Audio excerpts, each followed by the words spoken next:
ओम श्री साई नारायणाय नमः। श्री नारायण स्वामी कोनार का जन्म 28 अक्टूबर 1894 में कृष्णापल्ली मद्रास के पास हुआ था। उनके पिता श्री रामस्वामी कोनार की अल्प आयु में संसार छोड़कर चले गए थे, अर्थात उनके पिता का साया नारायण स्वामी के ऊपर से बहुत जल्दी उतर गया था। ऐसी स्थिति में नारायण स्वामी को उनके मामा ने अपने घर में पाला पोसा। ये मामा के लड़कों के साथ पले और बढ़े। जैसे ही वो इस स्थिति में आए तो उनको एक मिलिट्री में एक स्टोर कीपर की जगह प्राप्त हुई, लेकिन वो उससे संतुष्ट नहीं थे। धीरे धीरे कुछ समय बीतने लगा। भाई बहन और माँ की सेवा उनका लक्ष्य बन गया था। परंतु क्या हुआ, ऐसी बीच में इनको रेलवे में हावबाग स्टेशन में असिस्टेंट ट्रेन एग्ज़ामिनर की नौकरी लग गई। इस परिस्थिति में वो अपना पूरा परिवार सहित हावबाग स्टेशन, जो कि रेलवे जबलपुर स्टेशन से 2 किलोमीटर दूर था, आकर रहने लगे। वहाँ उनको एक क्वार्टर मिला और उस क्वार्टर में वो अपने परिवार वालों के साथ रहने लगे। कुछ समय पश्चात उनका विवाह एक सजातीय कन्या से हो गया। सजाती कन्या से उनको एक पुत्र की प्राप्ति हुई जिसका नाम गोविंद था। अल्प अवस्था में ही गोविंद का स्वर्गवास हो गया। वो उनके दिल में बहुत बड़ा घातक प्रहार था। ऐसी परिस्थिति में कुछ दिन बाद उनकी पत्नी अचानक बहुत बीमार हो गई। वो इतनी बीमार हो गई कि उससे बोला नहीं जाता था। ऐसी परिस्थिति में वो डॉक्टर के पास जाने के लिए निकले। रास्ते में उनको उस समय के तत्कालीन संत मग्गा शाह बाबा थे, जो कि उनको रास्ते में मिले। जबलपुर में एक लटकारी का पड़ाव है जहाँ पे सब्जी मंडी है। वहाँ पे एक मग्गा शाह बाबा हुआ करते थे, जो बहुत फेमस रहे। ना उनका आने का पता हुआ ना जाने का पता हुआ। उनको लोग बहुत मानते थे और वो रिक्शे में चलते थे और 2 बीड़ी पीते थे। तो कहते थे लोग कि वो मग्गा अगर वो किसी के ऊपर उड़ेल दें तो उनकी किस्मत बदल जाती थी, और जो उनको देने आता था तो वो मग्गा ही में देता था, इसलिए उनका नाम मग्गा शाह बाबा हो गया था। वो तेलुगु भाषी थे। उन्होंने नारायण स्वामी को तेलुगु में बोला कि जा अपनी पत्नी के मुंह में जल दे। जैसे ही वो घर आके उन्होंने पत्नी के मुंह में जल डाला, उस पत्नी का स्वर्गवास हो गया। ऐसी परिस्थिति में उनका मन वैराग्य की ओर बढ़ गया और धीरे धीरे वे अपने वैराग्य का जीवन बिताने लगे। ऐसी परिस्थिति में अंडर कंपल्शन उनको विवाह करना पड़ा।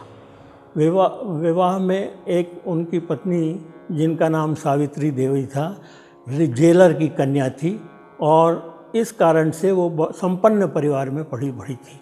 लेकिन इतने बड़े परिवार में आकर उनको संभलना, अपने आप को संभालना और संभलना काफ़ी मुश्किल था। ऐसी परिस्थिति में उन्होंने किसी प्रकार पति परमेश्वर है करके उनने उनकी सेवा करना प्रारंभ कर दी। लेकिन किसी भी परिस्थिति में नारायण स्वामी ने अपना वैरागी जीवन नहीं छोड़ा। इससे उनकी पत्नी बहुत विचलित हो गई। उनने अपने और मृदुल स्वभाव की होने के बावजूद भी उनने लड़ना झगड़ना प्रारंभ कर दिया। जैसे ही वो रेलवे में आकर नौकरी करने लगे, उनकी आँखों का टेस्ट हुआ। आँखों के टेस्ट होने के कारण उनको बताया गया कि उनकी आँखों में बहुत तकलीफ़ है। अब वो और विचलित हो गए कि देखो भगवान ने मुझे इतना कष्ट दिया और अब मैं आँखों से नहीं देख पाऊँगा तो अपने पूरे इतने बड़े परिवार को कैसे संभालूँगा। ऐसा सोचते सोचते एक बार वो सड़क पर जा रहे थे। रास्ते में उनको एक फ़कीर मिला। वो फ़कीर ने उनको कहा कि तू जा, तेरे कोयले के डब्बे में एक फ़ोटो है, उस फ़ोटो को निकाल और पूजा करना प्रारंभ कर। वो वापस आए, देखा कि उस डब्बे में एक फ़ोटो थी। उस फ़ोटो को साफ़ किया और साफ़ करने के बाद उसकी पूजा करना प्रारंभ कर दी। आप देखेंगे कि ये फ़ोटो और किसी की नहीं, श्री साईं बाबा की थी। और जब उनको पता लगा कि ये साईं बाबा की फ़ोटो है तो उन्होंने बाबा से कहा कि बाबा यदि मेरी आँखें अच्छी हो जाएंगी तो मैं शिरडी आकर आपका दर्शन करूँगा। उस परिस्थिति में जब उनका फिर से टेस्ट हुआ तो उनकी आँखें ठीक निकली, कोई बीमारी नहीं थी। ऐसी परिस्थिति में वह शिरडी गए 1920-22 के बीच में। वहाँ शिरडी में बाबा की समाधि के दर्शन किए और समाधि पे मत्था टेक कर बोलने लगे कि बाबा मुझे संभालो, मैं प्रतिवर्ष आपके पास आया करूँगा। ऐसा बोलकर वो आ गए। 2-3 साल लगातार जाते रहे। एक साल जब उस शिरडी की समाधि, बाबा की समाधि पर जाने लगे तो देखा कि वहाँ पर एक बाबा के सेवक जिनका नाम था अब्दुल्ला, फूल चढ़ाते थे अब्दुल बाबा समाधि में। अब्दुल बाबा की ड्यूटी थी फूल चढ़ाते थे। हंसते थे, रोते थे, गाते थे और कभी कभी विचलित से हो जाते थे। ऐसी परिस्थिति में उन्होंने कहा कि ये संत जो हैं, जो कि अब्दुल बाबा हैं, बहुत ही पहुँचे हुए हैं और मैं उनसे जाकर मिलूँगा। जिस परिस्थिति में वो वहाँ जाने लगे तो लोगों ने, उन अब्दुल बाबा के सेवकों ने उनको डांटा और उनको पास जाने नहीं दिया। वे फिर दुखी हो गए। तो अब्दुल बाबा का जो पादुका थी वो वहाँ से बाहर उतार के रख दिए थे। अब गुरुजी को लगा कि मैं इनको गुरु बनाना करके उनके पादुका लेके बैठ गए अपने पास और बाबा के आने का इंतज़ार करने लगे। जैसे ही बाहर निकले तो गायब उनके चरण। वो ढूंढ रहे हैं कहाँ किधर है क्या। वो कोने में गुरुजी वो लेके बैठे उनके चरण। अरे बोले ये देखो वो लेके बैठा है। बोले गए, बोले क्यों रे? तो कहा कि वो बोले बाबा। अब्दुल बाबा समझ गए ये भी पहुंची हुई हस्ती है, मेरे चरण लेके बैठा है। वहीं पे उनको दीक्षा दिया अब्दुल बाबा ने गुरुजी को। वो जब चरण पिनाने लगे ना, जब भी उनको बख्श दिया, इन्हें जो कुछ देना था दे दिया उनको।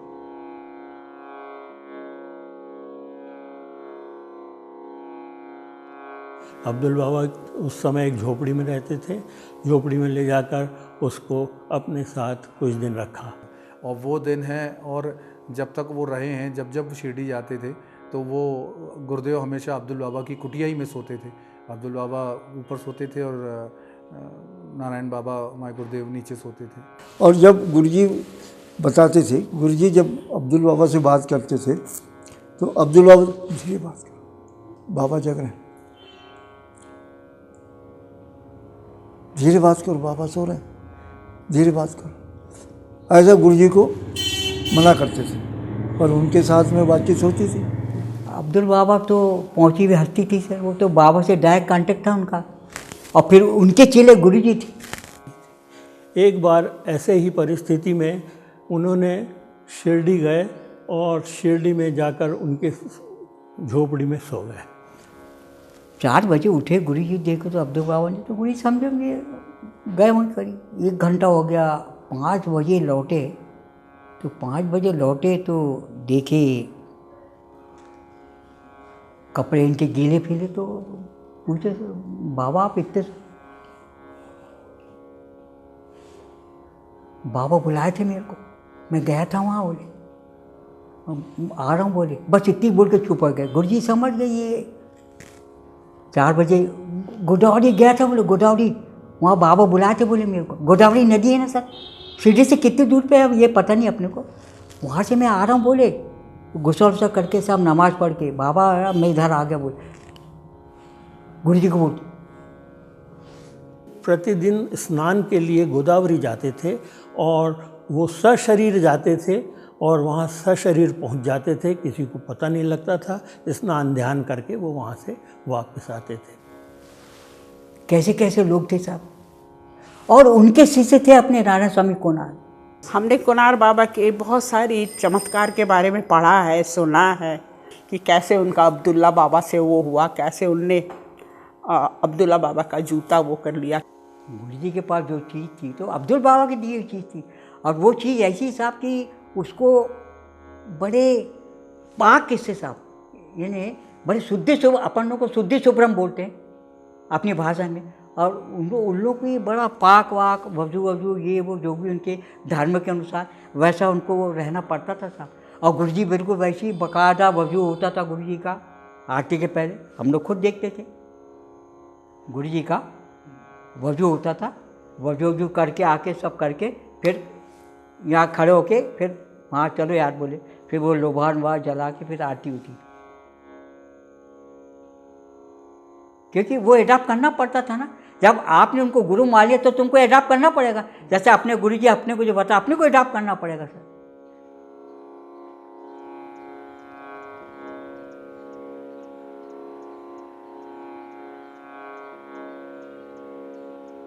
नारायण बाबा तो ट्रेन एग्जामिनर थे, रेलवे में हौबाग रेलवे स्टेशन में ट्रेन एग्जामिनर थे। ट्रेन का सब चेक करते थे, ट्रेन जाने के पहले पूरी रेलवे की पूरी चेकिंग करके वो रिपोर्ट देते थे। ड्यूटी पे पंक्चुअल रहते थे और कभी ड्यूटी में नागा नहीं करते थे। जब ये अपना दरबार हौबाग में हुआ करता था, गुरुवार के दिन भजन हो रहा है। ये करीब 11-12 बजे का समय है। तो ट्रेन में क्या ड्रिलमेंट हो गया क्या हो गया, तो ऊटर होने लगा। तो ऊटर हुआ तो गुरुजी भजन में बैठे थे, बहुत ध्यान लीन थे।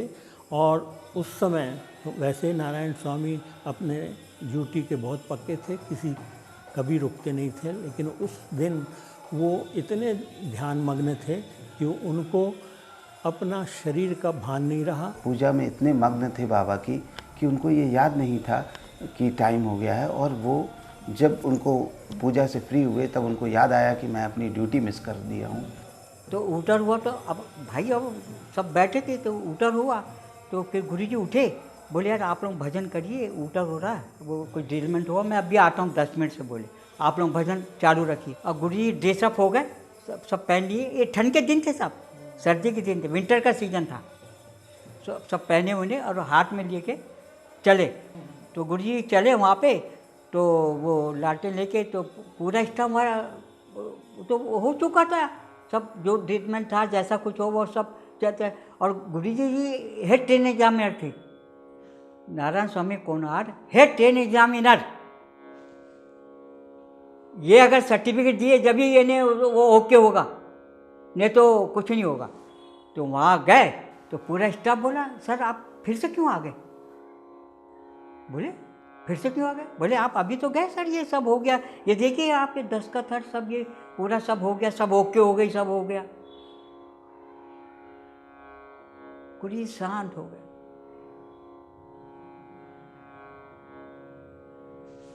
बोले आप जाइए। बोले अब फिर से आगे। बोले कुछ काम तो नहीं रह गया? बोले नहीं कुछ नहीं यार। बोले गुरुजी वैसे ही आए सब ये करके फिर भजन में बैठ गए। जब भजन समाप्त हुआ, जब टिकट छिड़ाई 5 बजे, जब सब आरती वारती हो गई, सब हो गया। बोले देखो यार इनका ये ताता ने क्या किया। बोले वहाँ मेरी ड्यूटी करके आ गए। बोले तो हम लोग सब कैसी ड्यूटी? बोले वो ड्रिलमेंट हुआ था ना, आवाज़ आई थी। मैंने कहा हाँ गुरुजी। सब लोग बोले अब वो 3 ऊटर हुए थे वह सब। बोले मैं गया सब वहाँ, और वहाँ पहले सब हो गया, जांच होगी, सब हो गई, दस्तखत भी हो गए मेरे, नारायण कोनार। जब देखे तो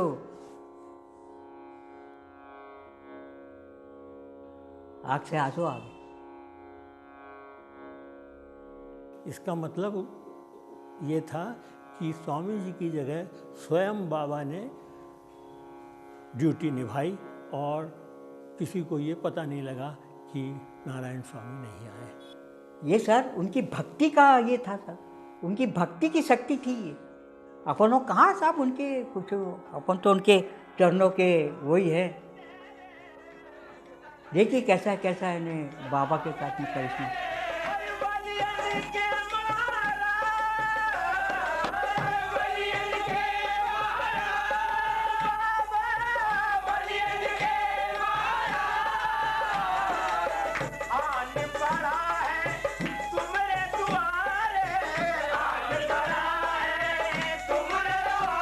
वहाँ की एक घटना है हाऊबाग स्टेशन की। हमारे फादर बताते थे कि एक समय रात में भजन चल रहा था, तो भजन के दौरान एक कोई फ़कीर, जब ये लोग बाहर आए भजन से अपना फ्रेश होने के लिए, तो किसी ने बोला कोई बाबा के खड़े बोले वहाँ कोने पे, साईं बाबा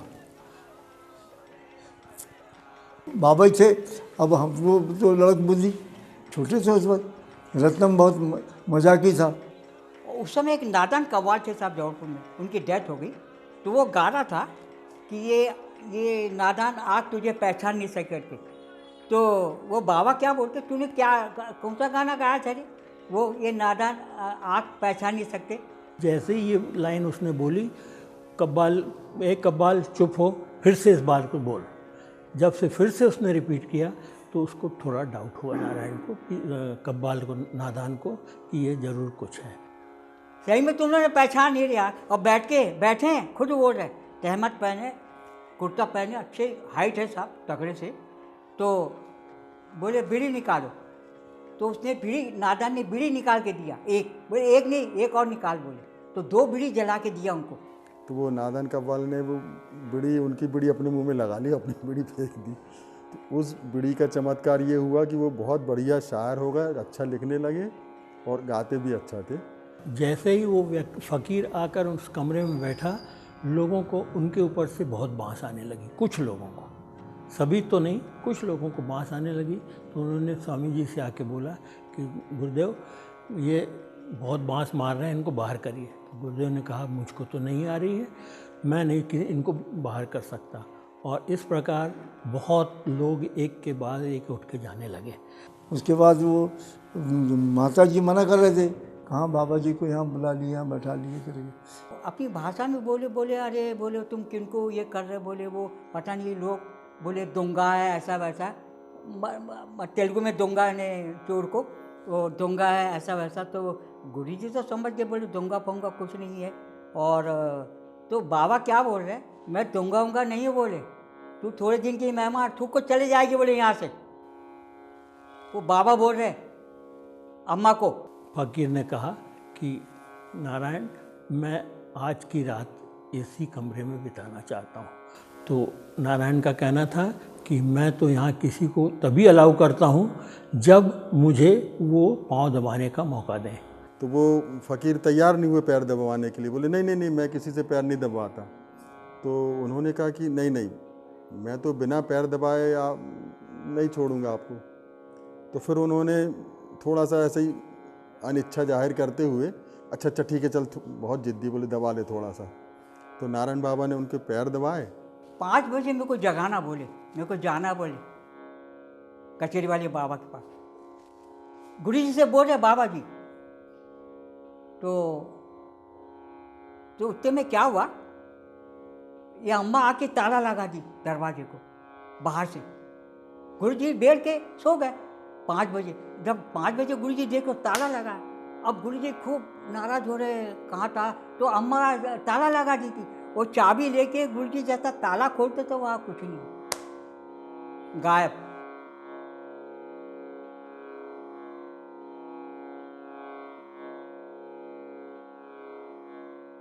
गुरु जी खूब पछताते, बोले क्यों ताला लगाया तुमने, उनको कितनी तकलीफ हुई होगी, उनको कहीं जाना होगा। अरे बोले नहीं, बोले आजकल वो दोंगा लोग बहुत चले, मैंने ताला लगा दिया, अंदर सब सामान रखा, कहीं वो लेके चले जाएगा तो, और यहाँ ताला खोल तो कोई नहीं, गायब। वो बाबा डिसअपियर हो गए थे, गायब हो गए थे, और वहाँ पर कुछ चीज़ छोड़ के गए थे वो बोलते कोई ऐसे मतलब मैला जैसा कुछ ऐसा था। तो उसको नारायण बाबा ने क्या किए, मतलब बाहर फिकवा दिए, पता नहीं क्या है क्या। इन दी मीन टाइम कचेरी वाले बाबे के मुजावर चांद खा, वो दौड़ते आ रहा है, 5:30 बजे करीब आया वो, कहाँ, हवा दरबार। तो गुरु जी से पूछता, बोले यहाँ कोई बाबा आए थे क्या, बोले हाँ आए थे। बोले तो क्या चले गए, बोले हाँ चले गए। बोले तो बोले क्यों, क्या, बोले मुझे वहाँ पे ये हुआ, बाबा ने बोला कि आप इधर आओ, मैं यहाँ पे हूँ हवा। तो आया, वो भी बहुत ये किया, बोले वो तो यार 5:30 बजे ऐसा हादसा हुआ, गुरु जी ने बता दिया साफ साफ, वो चले गए। बोले मैंने जैसे ताला खोला तो गायब थे। बोले अरे रात को बाबा यहाँ से कुछ दे गए, क्या किया आपने? कचहरी वाले को बाबा को बोला कि वो मैंने देखा कि हमारी बहन चिल्लाएगी करके मैंने उसको ले जाके बाहर फेंक दिया। उस कचहरी वाले बाबा ने खूब ढूंढा, वो लैंडी नहीं मिली। नारायण स्वामी जाने उस लैंडी के बारे में, और उसके बाद नारायण स्वामी की परिस्थिति पूर्ण रूप से बदल गई। वे स्वयं संत के में महासंत हो गए थे। इस तरह से ऐसा ये किस्सा घटना हुई थी कि उस समय मतलब नारायण बाबा के पास साईं बाबा साक्षात आके और उन नारायण बाबा ने उनके चरण दबाए और वो उसके बाद मतलब गायब हो गए। स्थिति ये बनी कि ठीक 1 हफ्ते पश्चात उनकी बहन का स्वर्गवास हो गया, जो कि उनके वचन साईं बाबा के रूप में उनको समझते थे, उनके वचन सत्य निकले। सीनू जब थोड़ा छोटा था तब से दरबार में आना प्रारंभ कर दिया था, और हाउबाग स्टेशन में ये अपने दोस्तों के साथ जाता था। उसमें विशेषता ये थी कि थोड़ा सा प्रसाद मिलता था, चना और लाई का, तो वो खाने के शौक़ से हम लोग जाते थे, और वो क्रम फिर बाद में बना रहा। अच्छा, गुरुजी रेलवे क्वार्टर में रहते थे साहब, हाउबाग में क्वार्टर था, क्वार्टर में भजन होता, ऐसा एक बड़ा था। इस तब गुरुजी का पूरा निस्तार का था, कमरा उमरा सब, और एक रूम था भजन का। वहाँ बाबा की मूर्ति ये वो सब, ये अच्छा ये वही मूर्ति है जो अब ये छोटी मूर्ति है सब। गुरुजी मद्रास से लाए थे यानी बाबा की मूर्ति, ये वही मूर्ति है सर जिसकी पूजा होती थी। आज अपनी यहाँ ये मूर्ति, अब ये बड़ी मूर्ति तो अभी अन्ना ने स्थापित करके और गुरुजी की ये, मगर सिद्ध मूर्ति वही है सर, छोटी मूर्ति। हम जब दरबार जाते थे सर, 1952 की बात है ये, और भजन मंडल का नाम था गौरी शंकर साईनाथ भजन मंडल। अरे तो हमारे मामा जी सबको इकट्ठा करके वहाँ भजन में जाते थे सर हम लोग। तो वहाँ सब भजन होता था। अपने जबलपुर के जितने भी ये कव्वाल और गाने वाले ये सब आते थे सर भजन में, और सब बैठते थे और सबको चांस देते थे। मामा जी हमारे स्टार्ट वो सेक्रेटरी थे भजन मंडल के, और रामलिंगा बाबू थे प्रेसिडेंट। तो हम लोग यानी हम साहब भजन में मजीरा बजाते थे हम मजीरा बजाते थे। तो भजन में साहब क्या होता था, गुरुजी दरबार लगे रहता था, गुरुजी बैठते थे वहाँ पे, कौन, नारायण स्वामी जी कोना। अब साहब भजन जिस समय स्टार्ट होता था साहब, अरे मैं आपको क्या बताऊं, कैसे कैसे लोग आते थे साहब वहाँ, क्या आनंद आता था। और सर उस समय ये स्टीम इंजन चलता था, तो वो जो ड्राइवर था वो गुरुजी के सामने तक लाइन जाती थी वहाँ पे, तो वहाँ आता था बकायदा वो कोयला वोयला सब गिरा देता था। और दो सिगड़ी ठंड के दिन की बात बता रहा हूँ, 2 सिगड़ी जलती रहती थी, एक में चाय बनती थी, एक में सेकते रहते थे। और भजन साहब रात भर होता था साहब, रात भर गुरुवार के, तो समय का पता नहीं चलता था। वहाँ सिगड़ी जल रही है, चाय बन रही है, चाय पी रहे हैं, भजन हो रहा है, सब आ रहे हैं जा रहे हैं, सब भजन बंद ही नहीं होता। और भजन होता रहता था साहब, सब भजन गा रहे, एक से कव्वाल, एक से यानी कैसी कैसी हंसियाँ आती थी साहब भजन करने के लिए। वहाँ कोई कव्वाल गा रहा, कोई भजन गा रहा, चल रहा था, डिसिप्लिन था सर, भजन चल रहा है। तो चलो भक्तराज आप आओ, अच्छा भक्तराज गा लिए, चलो नादान आप आओ, आप गाए 2 भजन, चलो इंदर साहब आप आओ गा लिए, सवाली आओ आप गाओ, सबको चांस देते थे साहब भजन का। उतने में सुबह हो जाता था साहब भजन का, सुबह 5 बज जाते थे, जो शुरू होता था 10-11 बजे से 5 बज जाते थे साहब भजन सुबह। फिर सुबह सब अपने अपने घर सब लौटते थे साहब। मगर एक चीज़ थी जगन भैया, टायर्डनेस किसी को नहीं लगती थी साहब, कि कोई ऐसा झपकी तो ले लो कोई, सब उनका वो था। नहीं तो रात बज जाएगी तो कोई झुक रहा है ऐसा कर रहा, कुछ नहीं, घर जाते तो ऐसा लगे बिल्कुल फ्रेश बिल्कुल। और फिर ये फैक्ट्री वाले बेचारे सब रेडियो के चले, फैक्ट्री वाले सुबह जिसे खम्बरिया ये जितने भी रहते थे बेचारे सब चले अपने अपने ड्यूटी, घर गए रेडियो के सब अपने ड्यूटी पे। अच्छा भजन गाने वाले भक्तराज जी, इंदर साहब, सवाली, गोविंद भारती, नादान, रमजान, और एक सर उनके स्टाफ के घसीटा करके था सर, वो लोकल भजन गाते थे उन लोग, वो सब बजा के ये कर, तो उन लोग भी गुरुओं को आते थे, उनको भी चांस देते थे, वही भजन गाते थे। तो ये सब ऐसा करते करते सब पूरा रात बीत जाता था और समय का पता नहीं चलता था साहब।